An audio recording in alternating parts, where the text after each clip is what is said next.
ஆண்டவரை சந்திக்கிறாங்க. எப்படி இருக்கும்ல?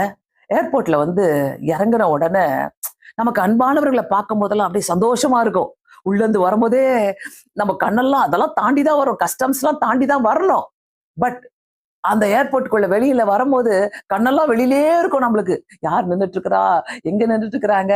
வெளியில இருக்கிறவங்களுக்கும் ஈகரா இருக்கும். அப்போ இவங்க கடற்கரைக்கு வர்றாங்க.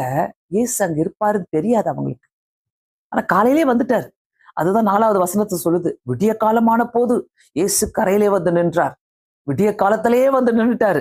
என்ன அப்பா, ஆண்டவர் போடுற பிளான்ஸ் எல்லாம் நம்ம தோத்துருவோங்க. we have to accept it. we have to accept it. நம்ம போடுற பிளான்ஸ் நம்ம தோத்துருவோம். நம்ம தோத்துருவோம். ஜெபிக்கிறவங்க தோத்துருவாங்க. நீ எப்படியோ அதை செய்ய முடிக்கணும், செஞ்சிடணும்னு நினைக்கலாம். கடைசியில நம்ம தோத்துருவோம். ஏன்னா நினைக்கவே இல்லை அவங்க. அந்த இடத்துல வந்த உடனே கரைக்கு, அதாவது இன்னொரு வசனம் அதுல அவங்க அந்த பேதுரு அங்க குதிச்ச உடனே மற்ற சீஷர்கள் வந்து 8வது வசனத்துல போட்டுக்குது, கரைக்கு ஏறக்குறைய 200 முழ தூரத்திலே இருந்தபடியினால். அவங்க தூரமா இருக்கிறாங்க, 200 முழம் தூரத்துல இருக்கிறாங்க. சோ அங்க கரையில வந்து இறங்கினாரு. 9வது வசனத்துல ஃபர்ஸ்ட் பார்ட் ஏ, அவர் கரையில வந்து இறங்கின போது கர்த்தர் அவங்களுடைய ஃபெயிலியர்ஸ்ல அவங்கள மீட் பண்றாரு. எம்டி ஹேண்ட்ல அவங்கள மீட் பண்றாரு. அவங்க ஒன்றுமே இல்லாத சூழ்நிலை வந்து நிற்கும் போது Jesus is waiting.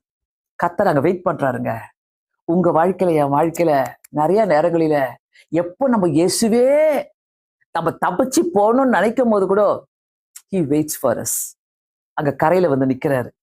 Be part, நம்மளுடைய ஃபெயிலியர்ஸ்ல அவர் வந்து மீட் பண்ணுவாரு. 9வது வசனத்துல பி பார்ட் என்னன்னாக்கா, கரி நெருப்பு போட்டிருக்கிறதையும் இந்த சார்கோல் ஃபயர், இது என்ன ரொம்ப அதிகமா யோசிக்க வச்சது. அந்த இந்த இந்த ஏன் அங்க பாருங்க, எல்லாமே ஆண்டவர் வந்து ரொம்ப ஒரு சிம்பாலிக்கா செஞ்சுட்டு இருக்கிறாரு. ஏன்னா சார்கோல் ஃபயர், கரி நெருப்பு அப்படியே எடுத்துக்கொள்வோம்.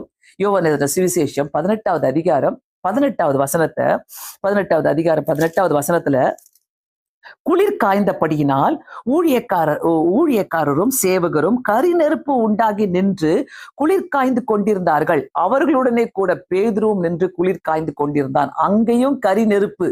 ஆண்டவர் கொண்டு போயிட்ட பிறகு ஆண்டவர்கிட்ட அங்கே கரி நெருப்பு போடுறாங்க.